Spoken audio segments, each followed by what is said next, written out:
วัสดีครับก็หายไปหลายอาทิตย์นะครับลุยเลยแล้วกันครับผม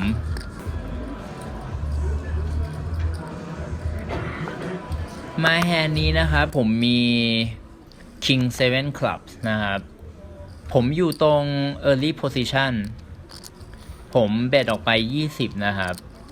โดยปกตินะครับผมก็บางครั้งก็จะเบดนะครับบางครั้งก็จะไม่เล่นนะครับจะพยายามสลับบาลานซ์มี middle position call button call แล้วก็ small buy กับ big buy call มาด้วยนะครับก็เป็น 5 way pot flop มาเป็น8 6 4 2 คลับนะครับเป็น flop ที่ดีมากสำหรับแฮนด์ของเรานะครับ small blind check big blind check ผมตัดสินใจที่จะเช็คตรงนี้นะครับแผนก็คือผมพยายามที่จะเช็คเรสแต่ถ้าไม่มีใครเบ็ดก็ฟรีคาร์ดก็ไม่เป็นไรครับสุดท้ายทุกคนก็เช็คกันหมดนะครับมาถึงเทิร์นคาร์ดครับเทิร์นมาเป็นคิงหัวใจนะครับตอนนี้เรามีท็อปแพร์แล้วก็ฟลัชดรอ straight draw นะครับ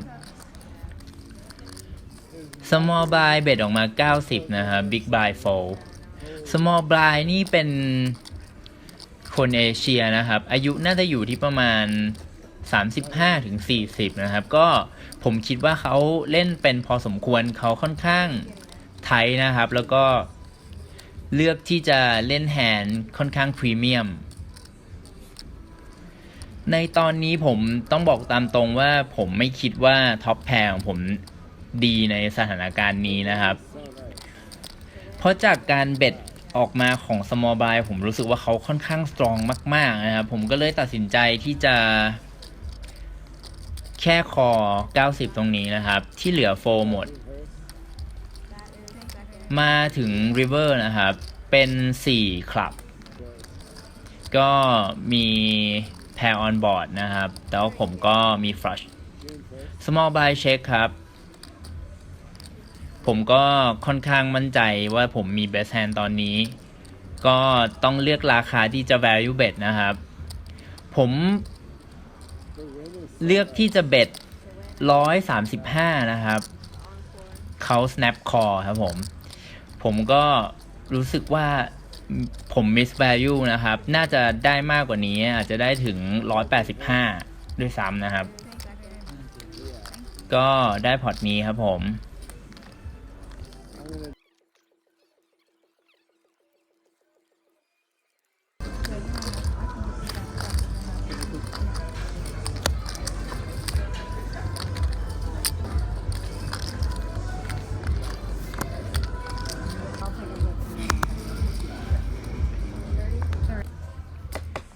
ก็มาดูแฮนด์ต่อไปครับผมอันเดอร์เดอร์กันนะครับเบ็ดออกมา20อันเดอร์เดอร์กันก็คือคนที่เป็นคนเอเชียนะครับที่อยู่ที่ small blind ของแฮนด์ที่แล้ว early position call นะครับแล้วก็เรา call อยู่ตรง middle position นะครับ button call big blind call flop มาเป็น6 7 6 rainbow นะครับBig Buy Check Under the Gun Bet 85นะครับหลังจากที่ Under the Gun Bet ออกมา85นะครับเขาเหลืออยู่ประมาณ300ชิปนะครับซึ่งตอนนี้เรามี Straight Draw นะครับบางคนก็จะ make argument ได้นะครับว่าเขาเหลือไม่พอที่จะคอด้วย Straight Draw ตรงนี้นะครับหรือในโป๊กเกอร์จะเรียกว่า Empire Odd นะครับก็คือเงินของเขาที่มีนะครับบวกกับไพ่ที่ผมจะต้องฮิตแล้วถ้าฮิตจะคุ้มหรือเปล่านะครับกับเงินที่เหลือของเขาแล้วจะได้เงินที่เหลือของเขาหรือเปล่าถ้าฮิตนะครับก็ค่อนข้างซับซ้อนหลายชั้นนิดนึงครับสุดท้ายผมก็ตัดสินใจคอไปนะครับ เทิร์นมาเป็น3คลับนะครับก็ perfect card สำหรับเรานะครับ under the gun check นะครับผมตัดสินใจ shuffle all in นะครับผมคิดว่าด้วย table image ของผมนะครับการที่ผม shuffle all in มันน่าจะดู weak กว่าการที่ผม value bet นะครับสุดท้าย under the gun ก็ตัดสินใจ call นะครับ river เป็น ace แล้วผมก็โชว์ straight นะครับเขาก็ fold ไพ่ของเขาไปนะครับต้องบอกตามตรงว่าผมคิดว่าเขาอาจจะคอผมด้วย Ace King High เฉยๆด้วยซ้ำนะครับเพราะว่าด้วย Table Image ของผมนี่ค่อนข้าง loose มากๆนะครับก็ได้พอร์ตนี้มาครับผม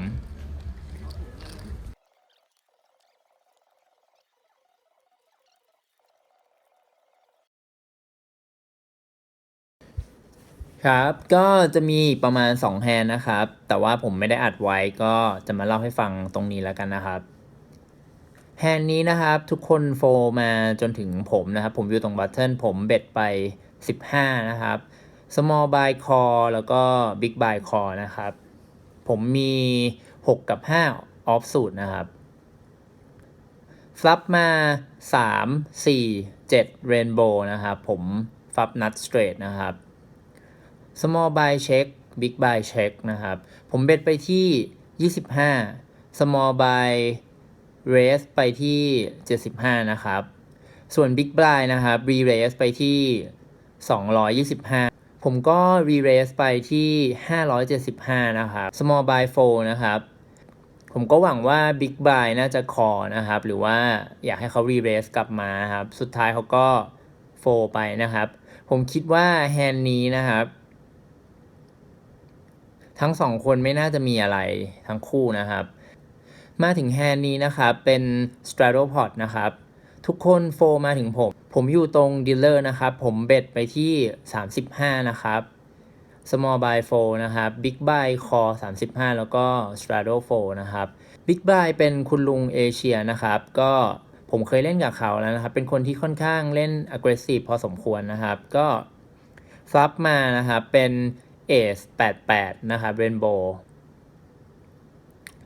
คุณลุงเบ็ดออกมานะครับ35นะครับตรงนี้ผมก็คิดว่าเขาน่าจะมี Ace นะครับผมก็เลยตัดสินใจที่จะ slow play นะครับผมก็แค่คอ35เทิร์นมาเป็น5นะครับก็เป็น blank card นะครับคุณลุงเบ็ดออกมา50นะครับตรงเทิร์นผมตัดสินใจ raise ไปที่125 total นะครับคุณลุงก็ตัดสินใจคอมาหลังจากที่คุณลุงคอนะครับคุณลุงเหลืออยู่ข้างหลังประมาณ330นะครับ river มาเป็น9นะครับคุณลุงเช็คแล้วก็ผม shuffle all in นะครับคุณลุงก็คิดสักพักเขาก็บอกว่าเขาโฟไม่ได้นะครับเขาคอแล้วก็รีบเปิด ace jack ออกมานะผมก็เปิดตอง8ก็ชนะพอร์ตนี้นะครับผมวันนี้ result ของผมก็จัดอยู่ในหมวดที่ดีถึงดีมากนะครับบวกประมาณ 3,000 เหรียญแล้วก็ใช้เวลาเล่นไม่นานมากนะครับก็ค่อนข้างแฮปปี้กับผลลัพธ์ที่ได้รับมาในวันนี้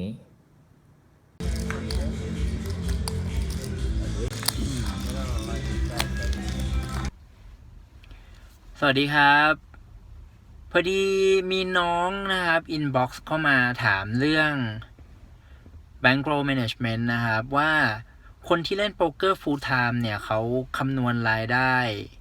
รายรับรายจ่ายแล้วก็ manage วิธีการคำนวณค่าใช้จ่ายยังไงนะครับก็วันนี้ก็จะมาพูดเรื่อง Bankroll Management กันนะครับ Bankroll Management นะครับมันเหมือนกับศิลปะนะครับคือมันจะต้องปรับไปตามแต่ละบุคคลแล้วก็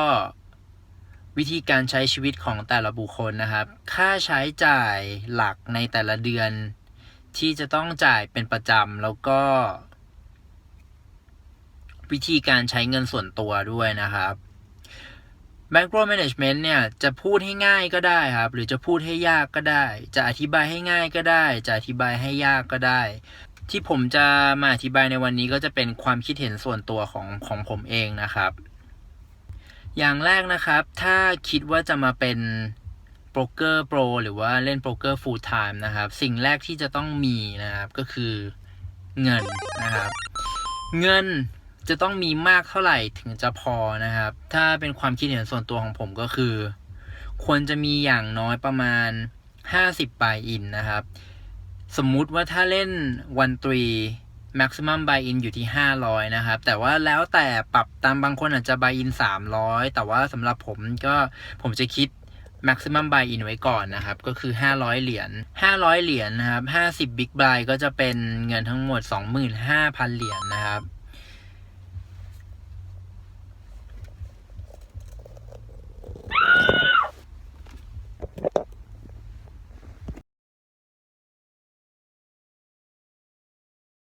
แล้วเราควรจะเล่นให้ได้เท่าไหร่นะครับ average ก็ควรจะอยู่ที่ประมาณ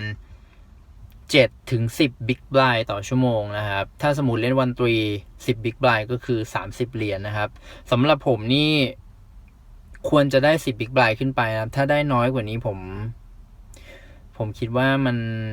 ไม่พอนะครับ10 big blind ต่อชั่วโมงก็จะได้ชั่วโมงละ30 เหรียญนะครับ30 เหรียญต่อชั่วโมงถ้าเล่นอาทิตย์ละ40 ชั่วโมงก็จะได้ 1,200 เหรียญ 1,200 เหรียญคูณ4ก็จะได้ 4,800 คูณ12ก็คือปีหนึ่งนะครับปีหนึ่งจะได้ทั้งหมด 57,600 เหรียญนะครับแต่ว่าไม่มีใครที่จะสามารถที่จะทำให้มันชั่วโมงมันเป๊ะๆได้นะครับโดยเฉพาะโป๊กเกอร์เพลเยอร์ยิ่งโป๊กเกอร์เพลเยอร์เนี่ยครับมีอิสระมากการ manage เวลาของแต่ละคนเนี่ยก็จะมีสไตล์ที่ไม่เหมือนกันแล้วก็ระเบียบวินัยในการ manage เวลาแล้วก็การใช้เงินของแต่ละคนเนี่ยไม่เหมือนกันนะครับเพราะฉะนั้นเหล่านี้มันได้เป็นแค่ค่าเฉลี่ยที่คุณควรจะทำให้ได้เท่านี้แต่ว่าสุดท้ายแล้วมันอยู่ที่ discipline มันอยู่ที่ระเบียบวินัยในตัวเองของแต่ละคนนะครับแล้ว30 เหรียญต่อชั่วโมงจะเอาอะไรมาเป็นค่าวัดว่าเฮ้ยพร้อมแล้วที่จะมาเล่นโป๊กเกอร์เป็นอาชีพนะครับสำหรับผมนะครับอย่างน้อยที่จะมาพิจารณาว่าจะพร้อมหรือไม่พร้อมนะครับก็ควรจะเป็นประมาณ500 ชั่วโมงขึ้นไปโดยเอานำ500 ชั่วโมงมาเฉลี่ยว่ายังได้ประมาณ10 big blind หรือว่า30 เหรียญต่อชั่วโมงไหมนะครับยิ่งนานยิ่งดีครับ1,000 ชั่วโมง 2,000 ชั่วโมงก็ยิ่งดีเราก็ยิ่ง make sure ได้ว่าเราทำได้หรือเปล่านะครับแล้วก็เหตุการณ์ที่เกิดขึ้นระหว่างนั้นมาตรวจสอบดูว่าเราควรจะทำอะไรในระหว่างนั้นแล้วในระหว่างนั้นเกิดอะไรขึ้นบ้างนะครับสุดท้ายแล้วมันก็อยู่ที่ระเบียบวินัยแล้วก็การวางแผนให้เหมาะกับบุคลิกของตัวเราเองนะครับอย่างที่บอกว่าโป๊กเกอร์เป็นอาชีพที่ค่อนข้างเครียดแล้วก็ไม่มี benefit ไม่มี insurance เพราะฉะนั้นก็ต้องวางแผนการดูแลเงินของตัวเองแล้วก็หาวิธีที่จะนำเงินไปใช้ประโยชน์ในอนาคตนะครับก็คิดว่าน่าจะพอตอบข้อสงสัยของน้องที่ส่งเข้ามาได้นะครับยังไงมีอะไรก็คอมเมนต์หรือว่าอินบ็อกซ์เข้ามาได้ตลอดนะครับตอนนี้ผมมาจอดอยู่ข้างหน้าจิมนะครับก็จะเข้าไปออกกำลังกายแล้วไปแล้วครับ